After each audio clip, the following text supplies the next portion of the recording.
দুই সহস্রাধিক মানুষের তাজা প্রাণ আর অন্তত হাজার দশেক মানুষের অঙ্গহানির এক রক্তক্ষয়ী যুদ্ধ থেকে মাত্র মাস তিনেক দূরে দাঁড়িয়ে আজকের কথাগুলো বলছি।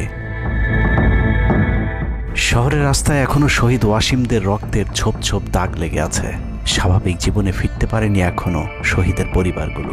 ইয়ামিনের মা হয়তো কাউকে পেলেই জানতে চাইছে আমার খোকার উপর কিসের এত রাগ ছিল ওদের। সে প্রশ্নের উত্তর হয়তো কেউ কোনোদিন দিতে পারবে না। বুকের ভেতর গুলি নিয়ে নিস্তেজ পড়ে থাকা শরীরটাকে ওরা যেভাবে কুকুরের মতো টেনে হিঁচড়ে খেয়েছে, সভ্য এই সমাজে সেই উত্তর কি আসলেই আছে? পুড়ে যাওয়া লাশগুলোর কথা মনে করে সারা জীবন হয়তো হৃদয়টা পুড়তে থাকবে হতভাগা সেই মায়েদের। শহীদ ওমরের মা এখনো মানুষ পেলেই হয়তো প্রশ্ন করছে, আমার ছেলের বুকে ওরা এতগুলো গুলি কেন করলো? মারার জন্য তো একটা গুলি যথেষ্ট।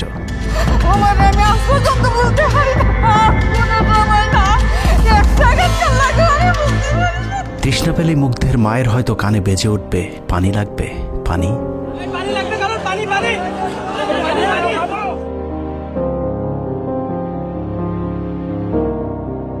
শুনেছি স্বাধীনতা অর্জনের চেয়ে রক্ষা করা অনেক কঠিন। স্বাধীনতার এই পতাকা সমুন্নত রাখতে যারা জীবন দিয়েছেন তাদের সে রক্ত যেন বৃথা না যায়। এ পতাকার জন্য যেন আর কাউকে জীবন দিতে না হয়। স্বাধীনতার এমন যুদ্ধ আর দেখতে চাই না। এ যুদ্ধের প্রতিপক্ষ অনেক হিংস্র, খুব নিষ্ঠুর। ওরা বুকে গুলি নিয়ে কাতরাতে থাকা মানুষকেও শান্তিতে মরতে দেয় না। ওরা আরও রক্ত চায়। 15 বছর মুসলিম নিধন করে ওদের এতটুকু অনুশোচনা নেই। রক্তের নেশায় এখনো বুঁদ হয়ে আছে হিংস্র পশু আত্মাগুলো। এদিকে এক পক্ষ নিজেদেরকে বিজয়ী ভেবে ঘরে ফিরেছে। ঘরে ফেরার আগে যাদের বাড়ি ঘরে আগুন দিয়ে ঘর থেকে বের করেছিল, সেই শত্রুকেই আবার তুলে নিয়েছিল নিজেদের ঘরে। ছাত্রলীগ নিষিদ্ধের কথা বলছে।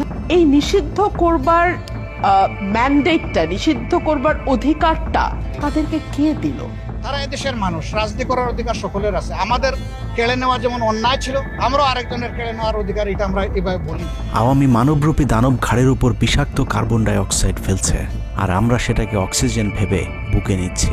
বিষাক্ত সাপ থেকে নিরাপদ না হয়ে সাপ নিয়ে খেলার পরিণতি কি হতে পারে সেটা বুঝতে খুব বেশি দেরি করবার প্রয়োজন নেই। আমার এই বার্তা আপনাদের কাছে পৌঁছানোর কয়েক ঘন্টা পরেই আপনার ঘরে যে শত্রুকে জায়গা দিয়েছিলেন তাদের সেই বিষমাখা মুখের বিষ আপনার গায়ে নেয়ার জন্য প্রস্তুত থাকুন। পূর্ব দিকে তাকিয়ে দেখুন, আকাশ আবারও কালো হয়ে এসেছে। ঘুটঘুটে অন্ধকার দেখে ঝড়ের গতি যতটুকু ভাবছেন অন্ধকারের সেই ঝড়ো বাতাস আসলে আলোর চেয়েও বেশি গতি নিয়ে ধেয়ে আসছে সবকিছু লণ্ডভণ্ড করে দিতে। প্রলয়ঙ্করী সেই ঝড়ের কবল থেকে প্রিয় মাতৃভূমিকে বাঁচাতে হলে দেশ রক্ষার পবিত্র দায়িত্ব যাদেরকে দেয়া হয়েছে, চলুন দেখে আসি তারা আসলে কতটা প্রস্তুত। জুলাইয়ের মাঝামাঝি পর্যন্ত সেনাবাহিনী ছাত্র আন্দোলন নিয়ে তেমন মাথা ঘামায়নি। ছাত্রলীগ যেদিন ঢাকা বিশ্ববিদ্যালয়ের ছাত্রীদের উপর আক্রমণ করেছিল, মূলত সেদিন থেকে সেনাবাহিনীর অভ্যন্তরীণ বিভিন্ন গ্রুপগুলোতে আলোচনা সমালোচনা শুরু হয়। 17 তারিখ সকল ডিভিশনের জিওসিরা অফিসার এবং সৈনিকদেরকে কোনো ধরনের গুজবে কান না দেওয়ার পরামর্শ দেন। জিওসিদের পক্ষ থেকে সাফ জানিয়ে দেওয়া হয়, সরকার মিসক্রিয়েন্টদের বিরুদ্ধে যথাযথ ব্যবস্থা নিচ্ছে, এটা নিয়ে সেনাবাহিনীর মাথা ঘামানোর কিছু নেই। 11 ডিভিশনের মেজর জেনারেল খালেদ আল মামুন, 55 ডিভিশনের GOC major general Mahbubur Rashid এবং কুমিল্লা ডিভিশনের জিওসি জাহাঙ্গীর আলম ছিলেন সবচেয়ে বেশি আক্রমণাত্মক। ছাত্রদের পক্ষে কোনো পোস্ট কিংবা প্রোফাইল পিকচার লাল করার বিরুদ্ধে তাদের ছিল কঠোর বার্তা। 17 জুলাইয়ের গুরুত্বপূর্ণ আরেকটি ঘটনা হলো, Hasina air chief marshal Hasan Mahmud খানকে বিমান বাহিনীর MI-17 হেলিকপ্টারকে এভি গান কনফিগারেশন লোড করতে বলেন, যা মূলত যুদ্ধকালীন চূড়ান্ত সময় ব্যবহার করা হয়। এয়ার চিফ হাসিনাকে উল্টো প্রশ্ন করেন, আমাদের সেনাবাহিনী কি এখনও ফেল করেছে? তাহলে এত দ্রুত বিমান বাহিনী কেন? বিমান বাহিনী প্রধানের মুখের উপর এমন বক্তব্যে শেখ হাসিনা প্রচণ্ড ক্ষেপে যান। এর পরপরই তিনি বিমান বাহিনী প্রধানের বিরুদ্ধে পদক্ষেপ নেওয়ার জন্য ব্রিগেডিয়ার জেনারেল ইমরান হামিদ এবং লেফটেন্যান্ট জেনারেল মুজিবকে নির্দেশ দেন। আর্মি ইন্টেলিজেন্স থেকে এই পরিকল্পনার তথ্য জেনে বিমান বাহিনী প্রধান ওই রাতেই তার নিরাপত্তার জন্য গাজীপুর থেকে এয়ার কমান্ড নিয়ে আসেন, যে ইউনিটটি এখনও বিমান বাহিনী প্রধানের নিরাপত্তার দায়িত্বে ঢাকাতেই অবস্থান করছে। যাই হোক, বিমান বাহিনী প্রধান সেদিন রাজি হলে ব্ল্যাকআউটের সময়টা আরও ভয়ঙ্কর হতে পারত। বিমান বাহিনীর সহায়তা না পেয়ে শেখ হাসিনা পরদিন র্যাব প্রধানকে ডেকে আদেশ দেন তার হেলিকপ্টার প্রস্তুত রাখার। র্যাব প্রধান হাসিনার আদেশ অনুযায়ী ছাত্রদের বিরুদ্ধে অপারেশনে হেলিকপ্টার ব্যবহার করেন। হেলিকপ্টারের গুলিতে যতগুলো হতাহতের ঘটনা ঘটেছে সবগুলোই র্যাবের হেলিকপ্টার থেকে করা হয়েছিল। র্যাবের পাশাপাশি ঢাকার বাইরে দু একটি বাদে প্রায় সবকটি ডিভিশনের জিওসিরা দেশের বিরুদ্ধে অবস্থান নিয়েছিলেন। ঢাকার বাইরে থেকে বিশেষ করে ডিভিশন সাপোর্ট ব্যাটালিয়নকে অগ্রাধিকার ভিত্তিতে ঢাকায় নিয়ে আসা হয়, কারণ তাদের সাথে এপিসি সুবিধা ছিল। এপিসি গাড়িগুলো মূলত ছাত্রদের বিরুদ্ধে চূড়ান্ত পদক্ষেপ নেওয়ার জন্যই আনা হয়েছিল। রাষ্ট্রীয় গুরুত্বপূর্ণ এলাকা কেপিআই রক্ষায় 19 তারিখে সেনা নামানোর সিদ্ধান্ত নেওয়া হয়। নিয়ম অনুযায়ী সেনাবাহিনীর কেপিআই রক্ষার দায়িত্ব পালন করার কথা থাকলেও বিভিন্ন জায়গায় দেখা গেছে সেনাবাহিনীর ছত্রছায়ায় পুলিশ এবং আওয়ামী লীগ ছাত্রলীগের সন্ত্রাসীরা ছাত্রদের উপর হামলা চালিয়েছে। কোথাও সরাসরি সেনাবাহিনীকেও গুলি চালাতে দেখা গেছে। এর মধ্যে ঢাকার 46 পদাতিক ডিভিশনের ইনফ্যান্ট্রি ব্রিগেডের ইউনিটগুলো ঢাকার প্রাণকেন্দ্রগুলোতে ছাত্রদের উপর সবচেয়ে বেশি দমন পীড়ন চালিয়েছে। অনুসন্ধানে 19 থেকে 23 জুলাই পর্যন্ত গণহত্যার সাথে জড়িত সেনাবাহিনীর কয়েকজন অফিসারের নাম উঠে এসেছে, যারা এখনো পর্যন্ত গুরুত্বপূর্ণ সব পদে বহাল আছেন, যা ডক্টর মোহাম্মদ ইউনূস সরকারের জন্য অত্যন্ত বিপজ্জনক। কতটা বিপজ্জনক সেটা বোঝার জন্য আন্দোলনের সময়টাতে ওই অফিসারদের ভূমিকা কী ছিল সেটা একটু দেখে আসি। আন্দোলনের সবচেয়ে বেশি রক্তক্ষেকো ছিলেন বিজিবির ডিজি মেজর জেনারেল আশরাফ। সূত্র জানিয়েছে ভারতীয় নাগরিকদের বিজিবির পোশাক পরিয়ে মাঠে নামিয়েছিলেন বিজিবির এই মহাপরিচালক। সেনাবাহিনী শেখ হাসিনাকে পদত্যাগের পরামর্শ দেওয়ার পরেও শুধু বিজিবিকে নিয়ে হত্যাকাণ্ড চালিয়ে শেখ হাসিনাকে ক্ষমতায় রাখার গ্যারান্টি দিয়েছিলেন মেজর জেনারেল আশরাফ। 5 তারিখ হাসিনা পালিয়ে যাবার আগ মুহূর্তে তিনি স্বরাষ্ট্রমন্ত্রীকে ফোন করে বলেছিলেন কয়েক হাজার মানুষ মারলেই পরিস্থিতি ঠান্ডা হয়ে যাবে, অতএব কোনো অবস্থাতেই যেন প্রধানমন্ত্রী পালিয়ে না যান। স্বরাষ্ট্রমন্ত্রীকে তিনি এমনটাই পরামর্শ দিয়েছিলেন। 5 তারিখ সকাল থেকে দুপুর পর্যন্ত ঢাকা শহরে সবচেয়ে বেশি তৎপরতা ছিল বিজেপির। ওই দিন সকাল থেকেই ঢাকার প্রবেশ পথগুলোতে চেকপোস্ট বসিয়ে তল্লাশি চালিয়েছিল মেজর জেনারেল আশরাফের বিজিবি। বিজিবির একটি সূত্র জানিয়েছে বিজিবি মহাপরিচালক প্রতিদিন সিওদের কাছ থেকে হিসেব নিতেন কে কতজন ছাত্র হত্যা করেছে। বিজিবি মহাপরিচালকের নির্দেশনায় খুনের সেই প্রতিযোগিতায় সবচেয়ে ভালো পারফর্মার ছিল কর্নেল রিদওয়ান। সূত্রের মতে ছাত্র আন্দোলনে বিজিবি অন্তত 500 শিক্ষার্থীকে গুলি করে হত্যা করেছে। বিজিবি প্রধান এবং রিদওয়ানের মতো তার অনুগত অফিসারদের জেলে থাকার কথা, কিন্তু তারা এখনো গুরুত্বপূর্ণ সব দায়িত্ব পালন করে যাচ্ছে। আর মেজর জেনারেল আশরাফ এখন পর্যন্ত বিজিবি প্রধানের চেয়ারেই বসে আছেন। 46 ডিভিশনের brigade commander brigadier general Imran 24শে জুলাই রাতে তড়িঘড়ি করে বের হচ্ছিলেন। এ সময় পাশ থেকে আরেকজন অফিসার তাকে জিজ্ঞেস করেছিলেন কোথায় যাচ্ছেন। তিনি তখন বলেছিলেন শিকারে যাচ্ছি। শিকার শেষে পরদিন নিজেদের মধ্যে কতজনকে গুলি করে মেরেছেন তা নিয়ে হাসাহাসি করেছিলেন brigade commander brigadier general Imran. Brigadier Imran 5 তারিখ যারা কুয়ের পরিকল্পনা করেছিলেন তাদের মধ্যে অন্যতম। যদিও সেনা প্রধানের দূরদর্শিতায় তা সম্ভব হয়নি, কিন্তু অদৃশ্য কারণে তার বিরুদ্ধে এখনো পর্যন্ত কোনো ব্যবস্থা নেওয়া হয়নি। কুমিল্লার জিওসি মেজর জেনারেল জাহাঙ্গীর আলমের পাঠানো কুমিল্লার 15 বিট সাপোর্ট ব্যাটালিয়নকে বাড্ডায় ছাত্রদের দমনে নামানো হয়েছিল। আপনাদের মনে থাকবার কথা 4 তারিখ দুপুরে কুমিল্লার একটি ভিডিও সোশ্যাল মিডিয়াতে ছড়িয়ে পড়েছিল, যেখানে দেখা গিয়েছে সেনাবাহিনীর একটি এপিসি থেকে পুলিশের দিকে লক্ষ্য করে ফায়ার করা হচ্ছে। অনেকের মাঝে একটি ভুল ধারণা রয়েছে যে কুমিল্লা ক্যান্টনমেন্টের সেনাবাহিনী হয়তো ছাত্র জনতার পাশে দাঁড়িয়েছিল। মূল ঘটনা হলো 4 তারিখ দুপুর 11টার দিকে সোশ্যাল মিডিয়াতে ছড়িয়ে পড়া ওই ভিডিওটি একজন জুনিয়র অফিসারের ব্ল্যাঙ্ক ফায়ার। ওই সময় ছাত্রদেরকে দেখা যায় এপিসির পাশে উল্লাস করতে। ঘটনার পরপর কুমিল্লার কুখ্যাত সন্ত্রাসী এমপি বাহার শেখ হাসিনার মিলিটারি সেক্রেটারিকে বিষয়টি ফোন করে জানালে উক্ত এপিসি ইউনিটটিকে ক্যান্টনমেন্টে ব্যাক করান জিওসি জাহাঙ্গীর আলম। ওই ঘটনাটিকে তিনি পরবর্তীতে নিজের ক্রেডিট হিসাবে মানুষের সামনে তুলে ধরে নিজেকে আওয়ামী বিরোধী হিসেবে চালিয়ে দেওয়ার চেষ্টা করেছেন, যার ফলশ্রুতিতে তিনি ডিজিএফআই প্রধানের মতো গুরুত্বপূর্ণ একটি পদ বাগিয়ে নেন।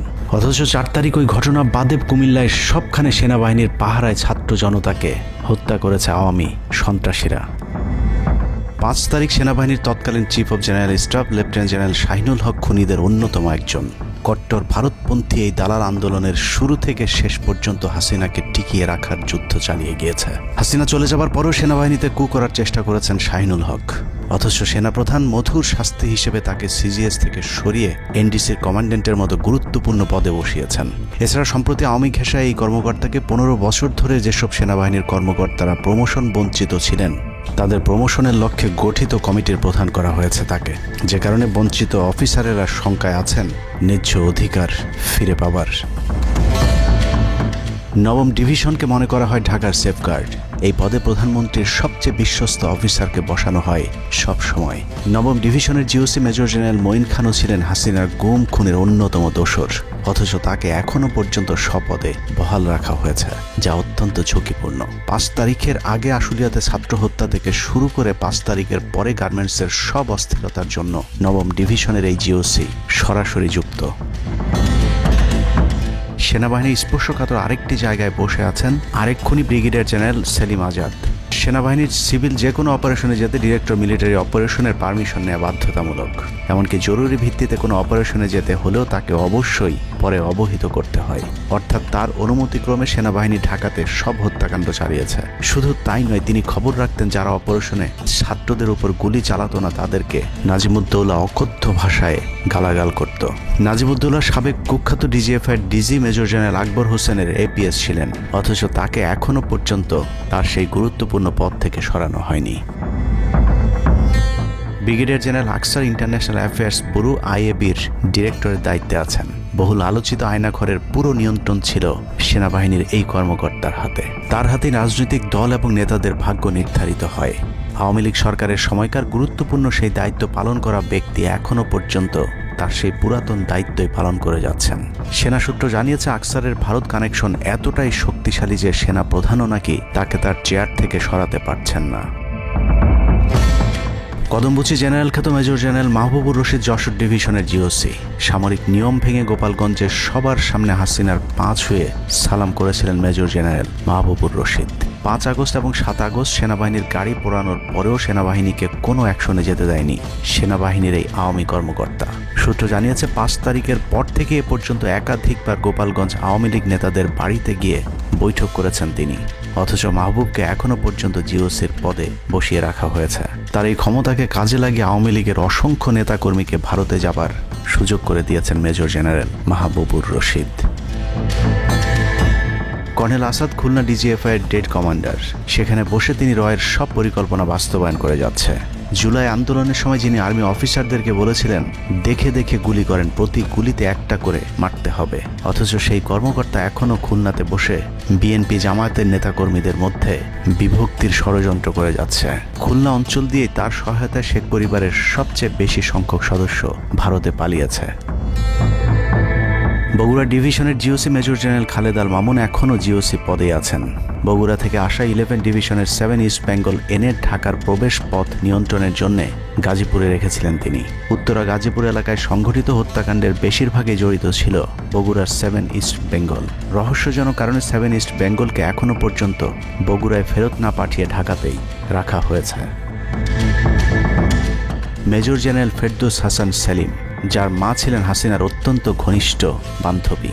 ফেরদৌস সেলিম শেখ হাসিনাকে ফুপু বলে ডাকতেন। 27তম বিএমএ লং কোর্সের এই অফিসারের পাসিং আউটে শেখ হাসিনা নিজে উপস্থিত ছিলেন, যদিও হাসিনা তখন বিরোধী দলীয় নেত্রী ছিলেন। ডিজিএফের পদে থাকাকালীন হাসিনার টাকা পাচার এবং থাইল্যান্ডের বিভিন্ন ব্যবসা দেখাশোনার দায়িত্ব ছিল তার। 5 তারিখের সময়টাতে গুরুত্বপূর্ণ কোনো পদে না থাকায় নিজেকে এখন আওয়ামী বিরোধী দাবি করছেন ফেরদৌস হাসান সেলিম। ভয়ঙ্কর বিষয় হচ্ছে ডক্টর মোহাম্মদ ইউনূসকে ভুল বুঝে ইউনূসের মিলিটারি সেক্রেটারির পদে বসে সব কুটচাল চেলে যাচ্ছেন major general Ferdous Hasan. Guarantee দিয়ে বলে রাখলাম, সুযোগ পেলে সবার আগে ডক্টর মোহাম্মদ ইউনূসের মিলিটারি সেক্রেটারি নিজেই ইউনূসের গলা চেপে ধরবে। অতএব যত দ্রুত সম্ভব ডক্টর মোহাম্মদ ইউনূসের মিলিটারি সেক্রেটারির পদ থেকে তাকে সরাতে হবে। শেখ হাসিনার গণভবন ঠেকাতে সবচেয়ে বেশি শক্ত বলয় তৈরি করা হয়েছিল। অনুসন্ধানে জানা যায় শেখ হাসিনাকে রক্ষা করতে গণভবনের আশপাশে সেনাবাহিনীর অন্তত 13টি অস্থায়ী চেকপোস্ট বসানো হয়েছিল, যেখানে east Bengal regiment, field regiment artillery, Bangladesh infantry regiment, infantry brigade headquarter সহ সেনাবাহিনীর বেশ কয়েকটি চেকপোস্ট বসানো হয়েছিল শুধুমাত্র শেখ হাসিনাকে রক্ষা করার জন্যে। সেনাবাহিনীর এসব আর্মি অফিসারদের সম্মিলিত অপারেশনে ছাত্রদের উপর চালানো হয়েছে নির্মম নৃশংস হত্যাযজ্ঞ। কিন্তু এই হত্যাকাণ্ডই সেনাবাহিনীর ভেতরে থাকা দেশপ্রেমিক অফিসারদের বিবেকের দরজা খুলে দিয়েছিল। 20 থেকে 23 জুলাই ইন্টারনেট বন্ধ করে যে পৈশাচিক হত্যাকাণ্ড চালানো হয়েছে সেই দৃশ্য যখন একের পর এক সামনে আসতে শুরু করেছিল, তখন সাধারণ মানুষ যেভাবে স্তম্ভিত হয়েছিল, ঠিক একইভাবে সেনাবাহিনীর বিবেকবান জুনিয়র এবং মধ্যম সারির অফিসারদেরকেও ব্যাপকভাবে নাড়া দেয়। ভিডিওগুলো যত ছড়িয়ে পড়ছিল ততই থমথমে হয়ে উঠতে থাকে সেনাবাহিনীর অভ্যন্তরীণ পরিবেশ। 27 তারিখ প্রাপ্ত গোয়েন্দা তথ্যের ভিত্তিতে সেনাপ্রধানকে জানানো হয় পরিস্থিতি নিয়ন্ত্রণের বাইরে চলে যাচ্ছে। কোনো অবস্থাতেই প্রধানমন্ত্রীকে ক্ষমতায় রেখে পরিস্থিতি নিয়ন্ত্রণ করা সম্ভব নয়। গোয়েন্দা ওই রিপোর্টে আরও জানানো হয় সেনাবাহিনীর ভেতরে বিদ্রোহের আশঙ্কা দেখা দিয়েছে। বিশেষ করে মধ্যম সারি এবং জুনিয়র অফিসারদের ভেতর ব্যাপক অসন্তোষ লক্ষ্য করা যায়। একই রিপোর্ট প্রধানমন্ত্রীর অফিসকেও অবহিত করা হয়। সেই রিপোর্টের পরেও কঠোর অবস্থানে যাবার সিদ্ধান্ত নেওয়া হয় সরকারের পক্ষ থেকে। এদিকে গোয়েন্দা রিপোর্টের প্রেক্ষিতে সেনা ইউনিটের মধ্যম সারি জুনিয়র অফিসার এবং সৈনিকদের উপর কঠিন সামরিক গোয়েন্দা নজরদারি চলতে থাকে, যে কারণে প্রচণ্ড ক্ষোভ থাকলেও কোনো ধরনের পূর্ব প্রস্তুতি ও পারস্পরিক যোগাযোগ না থাকায় সেনাবাহিনীর দেশপ্রেমিক অফিসার ও সৈনিকেরা কিংকর্তব্য বিমূঢ় হয়ে পড়েন। 27-28 দুই দিন এভাবেই টান উত্তেজনার মধ্য দিয়ে কেটেছে। 29শে জুলাই শেখ হাসিনাকে পরিস্থিতি সম্পর্কে ধারণা দিতে সেনাপ্রধান সারা দেশের অফিসারদেরকে নিয়ে সেনা সদরের হেলমেটে একটি ভিডিও টেলিকনফারেন্সে দরবার গ্রহণ করেন। সেই কনফারেন্সে অপারেটরের অসাবধানতাবশত স্ক্রিনে হঠাৎ করে ক্যামেরা টার্ন অফ করা HPM নামে একটি বক্স ভেসে উঠেছিল। এরপরে উপস্থিত অফিসারেরা হাসিনার উপস্থিতির বিষয়টি বুঝে ফেলেন। অনেকের ধারণা শেখ হাসিনা উপস্থিত আছেন এটা বোঝাতেই HPM বক্সটি সবাইকে দেখানো হয়েছিল, যেন কেউ কোনো ধরনের অভিযোগ করতে না পারেন। কিন্তু সবাইকে অবাক করে বেশ কয়েকজন অফিসার তাদের ক্ষোভের কথা জানান। এর মাঝে রাজশাহী CMH এর একজন মেজর র্যাঙ্কের নারী চিকিৎসক 19 থেকে 23 তারিখ পর্যন্ত চলা ছাত্র হত্যার বিভীষিকাময় বর্ণনা তুলে ধরে আবেগী এক বক্তব্য দেন। সূত্র জানিয়েছে এ সময় সেনাবাহিনীর কয়েকজনকে কাঁদতে দেখা গেছে। একদিকে সেনাবাহিনীর উচ্চপদস্থ অফিসারদের মারমুখী অবস্থান, অন্যদিকে বেশিরভাগ জুনিয়রদের নিষ্ক্রিয়তার মধ্য দিয়ে সেনাবাহিনীতে স্পষ্ট দুটি ভাগ লক্ষ্য করা যায়। এরই মধ্যে সেনাবাহিনীর কাছে প্রাপ্ত গোয়েন্দা তথ্য অনুযায়ী যে কোনো সময় সেনাবাহিনীতে বিদ্রোহ দেখা দিতে পারে। বিশেষ করে লেফটেন্যান্ট কর্নেল থেকে নিচের অফিসারদের ভেতর ব্যাপক ক্ষোভের বিষয়টি গোয়েন্দা প্রতিবেদনে জানানো হয়। সেই প্রেক্ষিতে 3 তারিখ শর্ট নোটিসে আরেকটি টেলিকনফারেন্স কল করা হয়। মূলত ওই রিপোর্টের প্রেক্ষিতে হাসিনার বিশ্বস্ত ওয়াকার হাসিনা থেকে মুখ ফিরিয়ে নেন, কারণ হাসিনাকে বাঁচাতে গিয়ে তিনি নিজের জীবন বিপদে ফেলতে চাননি। 3 তারিখ কনফারেন্সের শুরুতেই সবাইকে ঠান্ডা রাখতে একটি মুনাজাত করা হয়েছিল। যে মুনাজাতে গুরুত্বপূর্ণ একটি দোয়া ছিল রাব্বানা লা তাজআলনা মাআল কওমিজ জালিমিন, অর্থাৎ হে আল্লাহ আমাদেরকে জালিম সম্প্রদায়ের অন্তর্ভুক্ত করবেন না। এ সময় পুরো দরবার রুমে পিন পতন নীরবতা লক্ষ্য করা গেছে। মূলত এই মুনাজাতের মধ্য দিয়ে ফয়সালা হয়ে যায় সেনাবাহিনী কাদের পক্ষে দাঁড়াবে। সেনা সূত্র থেকে পাঠানো এসব তথ্যে উঠে এসেছে সেনাবাহিনী কোন কোন এলাকায় ছাত্র জনতার উপর গুলি চালিয়েছিল এবং কতটা পরিকল্পিতভাবে মানুষ হত্যার ছক কষা হয়েছিল। 4 তারিখও সেনাবাহিনীর ভূমিকা ছিল অত্যন্ত অস্পষ্ট। কিছু জায়গায় সেনাবাহিনী ছাত্রদের পক্ষে, আবার কিছু জায়গায় ছাত্রদের উপর গুলিও চালিয়েছে।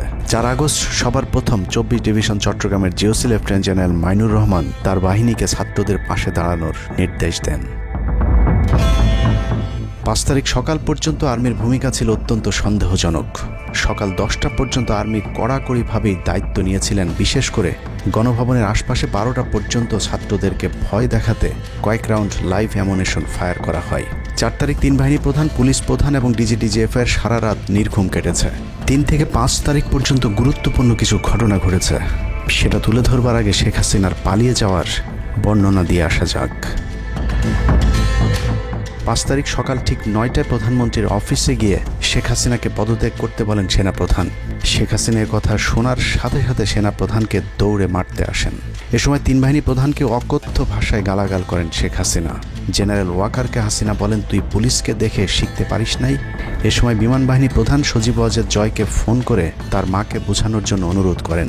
সজীব ওয়াজেদ জয় এটি জানার পর উল্টো আর্মি চিফকে তুই তুকারি করে হুমকি দিতে থাকেন, তোর কোন বাবা তোকে চিফ বানাইছে, তোর বউ ছেলে মেয়ে কে কোথায় আছে সবকিছু দেখে নেওয়া হবে। রাগান্বিত হয়ে এরপরে সজীব ওয়াজেদ জয় লাইভে গিয়ে আবল তাবল বকতে থাকেন। ঠিক আছে, শেখ হাসিনার পর আপনাদের কি হবে সেটা আমারও চিন্তার বিষয় না, আমার পরিবারের আর চিন্তার বিষয় না, আপনারা বুঝবেন। এরই মধ্যে 9:30 বেজে যায়। শেখ হাসিনাকে কোনোভাবে রাজি করাতে না পেরে সেনাপ্রধান হাসিনাকে 2টি বিকল্প দেন, পদত্যাগ অথবা গ্রেফতার। ওদিকে মিরপুরে বসানো সেনাবাহিনীর চেকপোস্টগুলো খুলে দেওয়া হলে বিনা বাধায় গণজোয়ার ঢুকে পড়তে থাকে।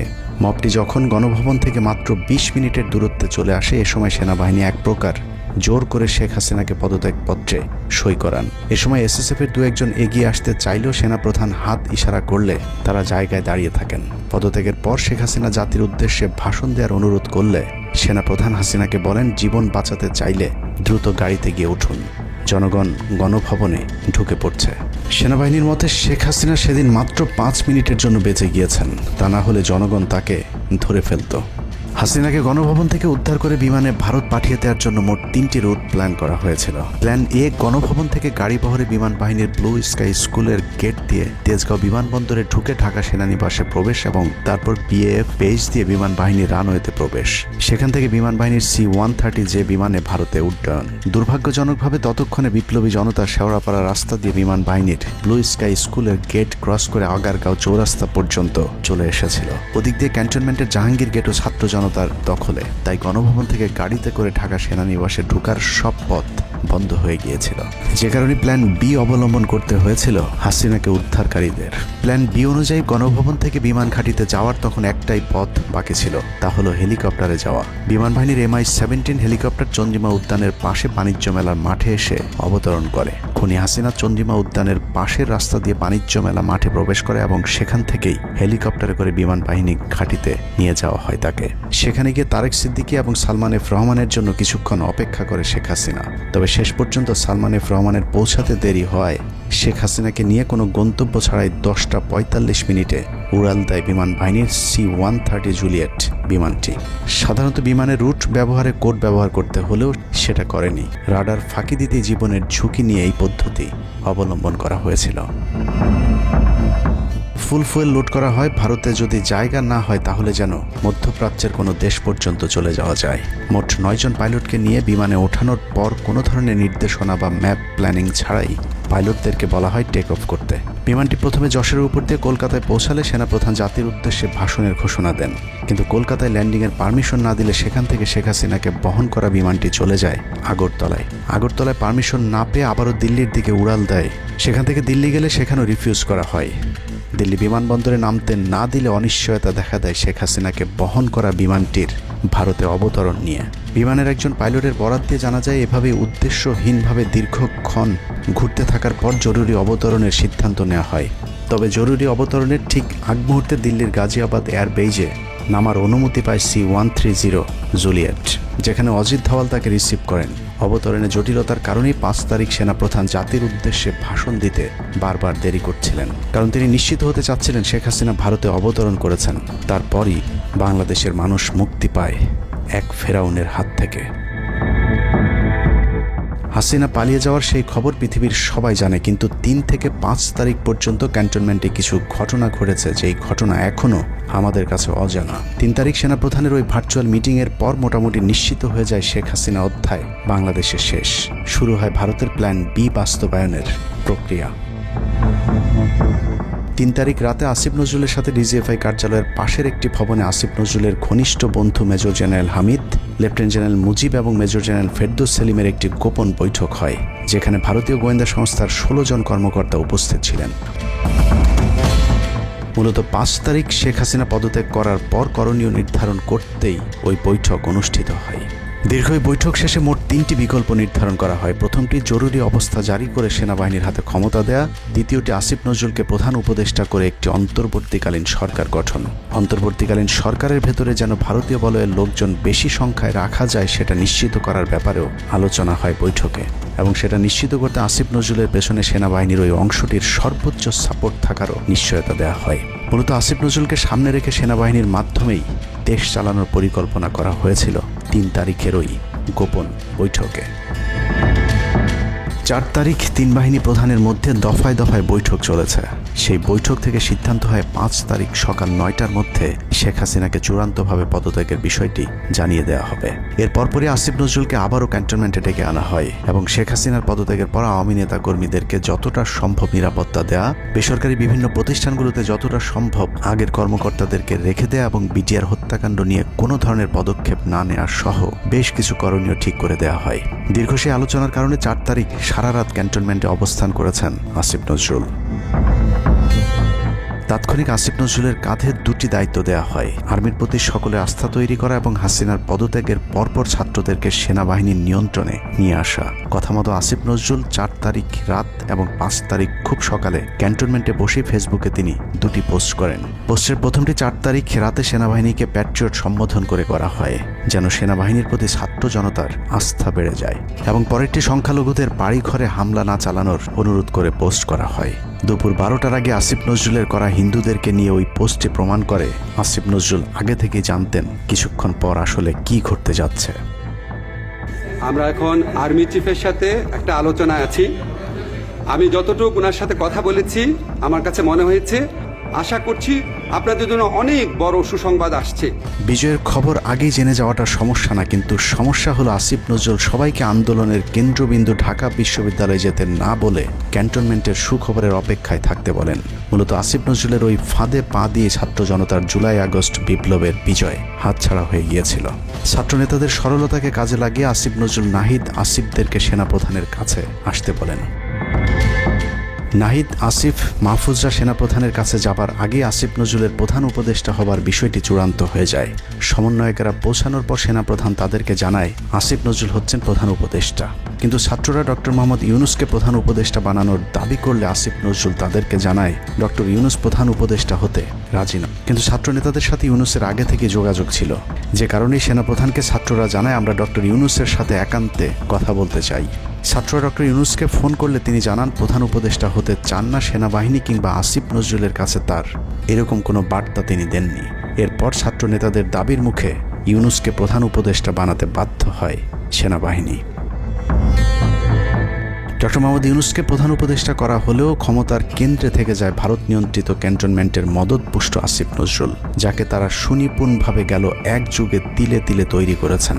আসিফ নজরুল তার মন্ত্রণালয়ের বাইরেও সবখানে নিয়োগ থেকে বদলি বরখাস্তের একক ক্ষমতা ভোগ করতে থাকে। একদিকে সেনাবাহিনীর ছত্রছায়া আসিফ নজরুলের হাত ধরে ভারতীয় এজেন্টদেরকে গুরুত্বপূর্ণ সব পদে বসানো হচ্ছিল, অন্যদিকে চলছিল পুরো দেশ দখলের ভয়ঙ্কর ষড়যন্ত্র। কিন্তু ছাত্রদের চাপের মুখে আসিফ নজরুলের পরিবর্তে ডক্টর মোহাম্মদ ইউনুসের প্রধান উপদেষ্টা হবার বিষয়টি কোনোভাবেই মেনে নিতে পারেনি সেনাবাহিনীর ভারতপন্থী অংশটি, যে কারণে 5 তারিখ রাতেই একটি ব্যর্থ সেনাকুয়ের ষড়যন্ত্র করা হয়েছিল।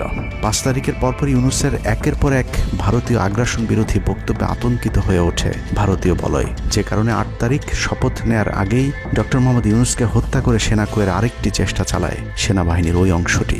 8 তারিখ ডক্টর ইউনুসের নেতৃত্বে নতুন সরকার শপথের ঠিক আগ মুহূর্তে একটি সেনাকুয়ের চেষ্টা করা হয়। কুয়ের নেতৃত্ব দেন লেফটেন্যান্ট জেনারেল মুজিব এবং মেজর জেনারেল হামিদুল হক।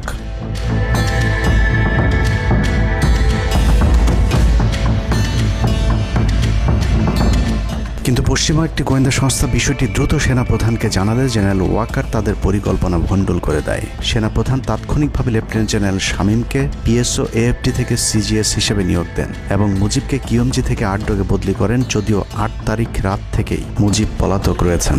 এরপর 12 সেপ্টেম্বর তাকে সেনাবাহিনী থেকে বরখাস্ত করা হয়। একই দিনে লেফটেন্যান্ট জেনারেল হামিদুলকে স্বেচ্ছায় অবসরে পাঠানো হয়। এনডিসি থেকে মেজর জেনারেল সাইফুলকে মিনিস্ট্রি অফ ফরেন অ্যাফেয়ার্স এবং চিফ অফ জেনারেল স্টাফ শাহিনকে এনডিসিতে পাঠানো হয়। কয়েকজনের ব্যাপারে পদক্ষেপ নেওয়াটা যেমন স্বস্তির, তেমনি ষড়যন্ত্রকারীদেরকে যেখানে বদলি করা হয়েছে তাদের প্রতিটি পদই অত্যন্ত গুরুত্বপূর্ণ, যা বর্তমান সরকার এবং দেশের স্থিতিশীলতার জন্য চরম বিপজ্জনক। কতটা বিপজ্জনক সেটা জানতে চলুন শুরুতেই যে প্রলয়ঙ্কারী ঝড়ের কথা বলেছিলাম সেখানে ফিরে যাওয়া যাক। ভারতীয় গোয়েন্দা সংস্থা 5 তারিখের পর থেকে দেশে নানাভাবে একটা সাম্প্রদায়িক দাঙ্গা বাঁধানোর চেষ্টা চালিয়ে যাচ্ছেন, যেটাকে কেন্দ্র করে বাংলাদেশে একটা সামরিক অভিযান চালানো যায়। এই দাঙ্গা বাঁধাতে ভারতীয় গোয়েন্দারা আওয়ামী লীগ, হিন্দু এবং ইসকনকে কিভাবে ব্যবহার করছে সেই পরিকল্পনার ছক এখন বাংলাদেশি গোয়েন্দাদের হাতে। একটি গোয়েন্দা সংস্থা থেকে যেসব তথ্য আমার কাছে পৌঁছেছে তা রীতিমতো এই দেশের অস্তিত্বের জন্য হুমকি স্বরূপ। আওয়ামী লীগ, হিন্দু আর ভারতের এই চক্রান্ত যদি সঠিকভাবে মোকাবেলা করা না যায় তাহলে অচিরেই বাংলাদেশের অবস্থা হবে হায়দ্রাবাদের মতো। জননেত্রী শেখ হাসিনাকে দেশ থেকে সরে যেতে বাধ্য করেছেন। বাংলাদেশকে নিয়ে ভয়ঙ্কর এই চক্রান্তে জড়িত আওয়ামী লীগ, সনাতনী এবং ইসকনের অন্তত 40টি হোয়াটসঅ্যাপ গ্রুপ এবং জুম মিটিংয়ের ভিডিও হাতে পেয়েছে গোয়েন্দারা। গোয়েন্দাদের কাছে প্রাপ্ত এসব তথ্যে যা উঠে এসেছে তা আটকে ওঠার মতো।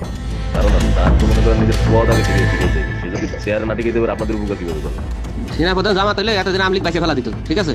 এটা তো আমাদেরও আওয়ামী লীগেরও একটা গেম হতে পারে, বলা যায় জামাত শিবিরের উপরে সব চাপা দিতে পারে, এটাও হতে পারে।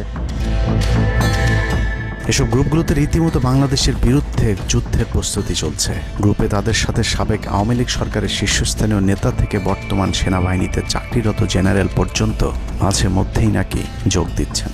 নানক ভাই থেকে শুরু করে আমাদের সুজিত দা, তারপর আরো অনেক টপ লেভেলের যারা মন্ত্রী, মিনিস্টার, প্রতিমন্ত্রী, তারপরে ইভেন কামাল ভাই। তো এখন বিশেষটা হচ্ছে যে ইভেন রাষ্ট্রপতি যে একেবারেই মানে কি বলে, তার যে একেবারে মানে রাইট হ্যান্ড সচিব, উনিও আমাদের সাথে 2 দিন জয়েন করছেন।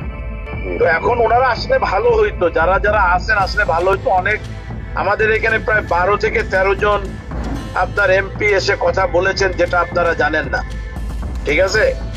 বাংলাদেশে একেবারে টপ লেভেল সামরিক বাহিনীর 4 থেকে 5 জন জেনারেল লেভেলের লোকজন ওনারা এসে এখানে বসে থেকে আমাদের লাইভ শুনে গেছেন। আমাদের প্রধানমন্ত্রী উনি নিজে এসে বসে থেকে গেছেন। গ্রুপের সবচেয়ে ভয়ঙ্কর তথ্য পাওয়া গেছে ভুয়া মুক্তিযোদ্ধা জেডআই খান পান্নার মেসেজ থেকে। আওয়ামী এই আইনজীবী শহীদ সাইফুল ইসলাম আলিফের হত্যাকাণ্ড নিয়ে চাঞ্চল্যকর তথ্য দিয়েছে জেডআই খান পান্না। একটি চ্যাটিংয়ে তিনি লিখেছেন, দাড়িওয়ালা উকিল বেশি হয়ে গিয়েছে, আরও 2-1টারে খেয়ে দেওয়া আদালতে আমরা আছি, এখন অল্প কদিন জেলে থাকলেও 30 তারিখের পরে পুরস্কার পাবা। আরেকটি মেসেজে তিনি লিখেছেন, সুযোগ হাতছাড়া হয়েছে তোমাদের কারণে, কালকে সব হয়ে যেত। পরিকল্পনা ছিল কুপিয়ে মারার পর হিন্দুদের বাড়িতে হামলা হলে ভারত থেকে ট্রুপ চলে আসবে। ওরা যেহেতু হামলা করেনি, তোমাদেরই উচিত ছিল নিজেরা নিজেদের বাড়ি ঘরে আগুন দেওয়া। পেছনের ঘটনা বাদ দিয়ে 30 তারিখের পরিকল্পনায় মনোযোগী হও সবাই। শহীদ আলিফ হত্যাকাণ্ড নিয়ে আরেকজন লিখেছেন, কালকে আদালতে একটা লাশ পড়বে, হিন্দু ভাইদের পাশে আমাদের সবাইকে থাকতে হবে, ব্রিগেড মেজরের কমান্ড মেনে চলতে হবে। 30 তারিখের কর্মসূচি নিয়ে গ্রুপটিতে সশস্ত্র যুদ্ধের মাধ্যমে দেশ দখলের ভয়ঙ্কর সব আলোচনা করার ভিডিও হাতে এসেছে আমাদের। তারা বাংলাদেশের অস্ত্রগুলি আছে, এই অস্ত্রগুলি কোথায় আছে আমার কাছে অলরেডি খবর এসেছে। আমি নিউজ দিচ্ছি গোয়েন্দাদের মাধ্যমে, তারা বলেছে 5000-এর বেশি তারা অস্ত্র আছে, M60 রাইফেল, 7 রাইফেল আছে, 47 রাইফেল আছে, তাদের কাছে অত্যাধুনিক হটগান আছে। আলোচকদের একজন বলছিলেন, সাবেক এবং বর্তমান পুলিশের সমন্বয়ে 1700 অস্ত্রধারী গ্যারিলা প্রস্তুত করা হয়েছে 30 নভেম্বরের জন্য। আমরা ইতিমধ্যে কথা বলেছি, পুলিশ পার্টির কথা বলছি, পুলিশের অনেক উদ্যোগ ব্যাপারটা প্রত্যেকটা আগে থেকে শুরু করে পুলিশ পার্টি তারা এসে এসেছেন, ওনারা আমার সাথে কথা বলে আমাদের যোগাযোগ রক্ষা করছে। ঢাকা শহরকে কিভাবে ব্লক করা হবে সেই পরিকল্পনাও করা হচ্ছে এসব জুম মিটিংগুলোতে। আমাদের কাজ হলো আব্দুল্লাহপুর, আব্দুল্লাহপুর, আশুলিয়া, টঙ্গীর আছে, আরো উত্তরা, ওইটা একটা ব্লক দিবেন, তাহলে আমরা খুব সহজেই আমাদের কাজ সফল করব। সশস্ত্র যুদ্ধের জন্য পুরো দেশকে মোট 10টি বিভাগে বিভক্ত করা হয়েছে, যেখানে একজন করে ব্রিগেড মেজর নিয়োগ দেওয়া হয়েছে, যাদের সবাই দেশেই অবস্থান করছেন। এর মধ্যে গ্রুপে প্রাপ্ত জেডআই খান পান্নার নম্বরটিতে মেসেজ পাঠানো হলে মুহূর্তেই সাড়া দেন তিনি। কল করতেই গড় গড় করে সবকিছু স্বীকার করেন। জেডআই খান পান্না, জি আমি তাই। 30 তারিখ 50 থেকে 80% পুলিশ, আনসার, এমনকি সচিবালয়ের আমলারাও তাদের পক্ষে মাঠে নামবে বলে স্বীকার করেন গেরিলা আক্রমণের পরিকল্পনাকারী জেডআই খান পান্না। আপনারা কি কোনো গেরিলা ইনভেশন হামলা করা যাবে? ঢাকার স্টুডেন্টরা যদি এখনো সাপোর্টার্স অর্গানাইজ হইতে নামে, এই অ্যাডমিনিস্ট্রেশনের 50% না 80% লোক নেমে আসবে, পার্টিকুলারলি পুলিশ, আনসার এবং সেক্রেটারিয়েট থেকে। পালিয়ে যাবার আগে এই ভিডিও প্রচারের সাথে সাথে রাষ্ট্রদ্রোহিতার অভিযোগে তাকে গ্রেফতার করতে হবে, তাহলে চক্রান্তকারীদের আরও পরিকল্পনার তথ্য পাওয়া যেতে পারে। ভবিষ্যতে এ ধরনের ষড়যন্ত্র বন্ধ করতে গ্রুপে থাকা সকলের মোবাইল নম্বর এবং চেহারা দেখে শনাক্তের পর দ্রুত গ্রেফতার করতে হবে। সূত্র জানিয়েছে, ডিজিএফআই প্রধানের প্রত্যক্ষ তত্ত্বাবধানে চলছে এসব দেশবিরোধী তৎপরতা। আর্মিকে ম্যাজিস্ট্রেসি পাওয়ার দেয়া হলেও তাদেরকে ক্ষমতা প্রয়োগ করতে দেওয়া হচ্ছে না, যে কারণে আওয়ামী লীগ নেতারা বেশিরভাগ এখনও দেশে থাকলেও তাদেরকে ধরা হচ্ছে না। অতএব সেনাবাহিনীর উচ্চপদস্থ হাসিনাপন্থী অফিসারদেরকে দ্রুত সেনাবাহিনী থেকে সরাতে হবে। 5 তারিখ সেনাপ্রধান যে ভূমিকা রেখেছেন তার জন্য তিনি অবশ্যই প্রশংসার দাবিদার, কিন্তু সেনাপ্রধানকে প্রমাণ করতে হবে তিনি আসলেই নায়ক নাকি খলনায়ক। 5 তারিখের পরেও সেনাবাহিনীর গুরুত্বপূর্ণ পদগুলোতে রদবদল না করা এবং গুম খুনের সাথে জড়িত অফিসারদের বিরুদ্ধে কোনো ব্যবস্থা না নেওয়া সহ বিডিআর হত্যাকাণ্ডের বিষয়ে দৃশ্যমান কোনো পদক্ষেপ না নেওয়া খুবই সন্দেহজনক। সূত্র জানিয়েছে সেনাপ্রধানের স্ত্রীর সাথে প্রতিনিয়ত শেখ হাসিনার যোগাযোগ রয়েছে। অতএব সেনাপ্রধানকে দ্রুত তার অবস্থান পরিষ্কার করে সেনাবাহিনীর গুরুত্বপূর্ণ পদগুলোতে নতুন করে নিয়োগ দিতে হবে। সেনাবাহিনীর জুনিয়র এবং মধ্যম সারির অফিসার এবং সৈনিকদের সবসময় দেশের স্বার্থে যুদ্ধের জন্য প্রস্তুত থাকতে হবে। মনে রাখতে হবে সেনাবাহিনী আমাদের আস্থার প্রতীক। সিনিয়র অফিসারদের দেশবিরোধী আদেশ এলে সৈনিকদেরকে নিয়ে তাদেরকে প্রতিহত করতে হবে। মনে রাখতে হবে সংখ্যায় আপনাদের মতো দেশপ্রেমিকদের সংখ্যাই এখনও সেনাবাহিনীতে বেশি। দেশের যে কোনো প্রয়োজনে সেনাবাহিনী যদি জনগণকে ডাক দেয় তাহলে এ দেশের প্রতিটি মানুষ জীবন দেওয়ার জন্য প্রস্তুত রয়েছে। ডক্টর মোহাম্মদ ইউনূসের পাশে থাকা ভারতীয় গুপ্তচর আসিফ নজরুল, মিলিটারি সেক্রেটারি ফেরদৌস হাসান সেলিম এবং প্রেস সেক্রেটারি শফিকুল আলমকে দ্রুত সরাতে হবে। প্রধান উপদেষ্টার সাথে ছাত্র নেতাদের সাক্ষাতের পথ সহজ করতে হবে। আসিফ নজরুলরা অসৎ উদ্দেশ্যে মাহফুজ আলমকে তার পাশ থেকে সরিয়েছে। অতএব যত দ্রুত সম্ভব মাহফুজ আলমকে আবারও বিশেষ সহকারীর পদে ফিরিয়ে আনতে হবে। গুরুত্বপূর্ণ যে কোনো সিদ্ধান্তের ক্ষেত্রে নাহিদ এবং আসিফদের মতামত প্রধান উপদেষ্টাকে গুরুত্বের সাথে নিতে হবে। জেডাই খান পান্নাদের ষড়যন্ত্র এবার সফল না হলেও এই ষড়যন্ত্র চলতেই থাকবে। বাংলাদেশের প্রতিটি মানুষকে চোখ কান খোলা রাখতে হবে, মনে রাখতে হবে শত্রু আপনাদের ঘরের কোণেই। ভারত যদি বাংলাদেশে আক্রমণ করে তাহলে সবার আগে আওয়ামী লীগ আর শ্রীকৃষ্ণের ভক্তরাই আপনার গলায় ছুরি ধরবে।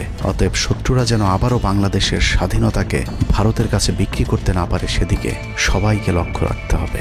আল্লাহ হাফেজ।